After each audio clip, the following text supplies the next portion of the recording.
जी, क्या नाम है आपका? मैं एसपी तिवारी, राष्ट्रीय महामंत्री टीयूसीसी और मेंबर सीबीटी ईपीएफओ भारत सरकार। जो मीटिंग की गई देखिए, ये काफ़ी दिन से हमारे यहाँ कर्मचारियों की बहुत सारी समस्याएं थी ईपीएफ को लेकर, ईएसआई को लेकर, और हमारे राष्ट्रीय अध्यक्ष हंसराज अकेला जी का अनुरोध था कि आपका कानपुर एक बार आगमन होना चाहिए, और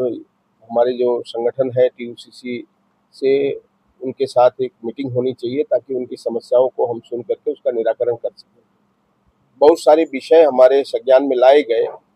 जहाँ मजदूरों का पीएफ का पैसा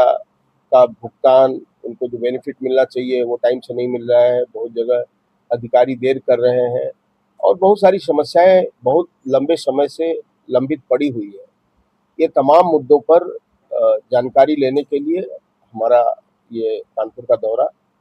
और मैं सारे जो हमारे यूनियन के लोग थे उनसे सारी जानकारियाँ इकट्ठा करके मैंने अधिकारियों से बात की है। मैं अभी विजिट में गया था ईपीएफओ ऑफिस में, तो वहाँ जो हमारे एडिशनल चीफ कमिश्नर हैं बख्शी साहब, जो पूरा जोन देखते हैं उत्तर प्रदेश का, उनके साथ हमारी मुलाकात हुई है और हमने सारे विषय उनको उनके संज्ञान में लाया है,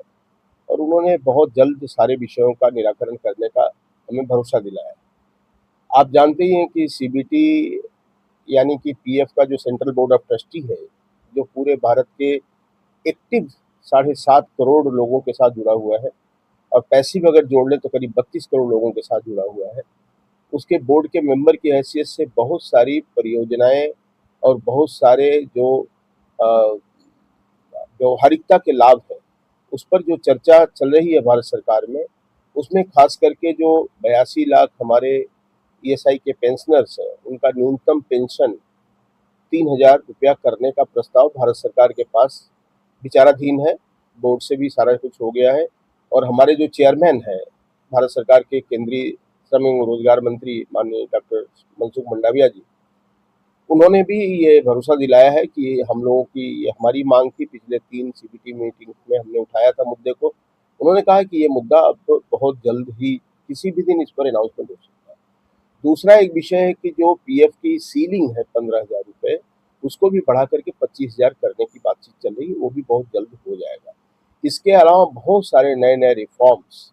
ईपीएफओ में आने वाले हैं, जिस पर तैयारियां इंटरनली चल रही हैं, जिसको हम लोग ईपीएफओ 3.0 कहते हैं,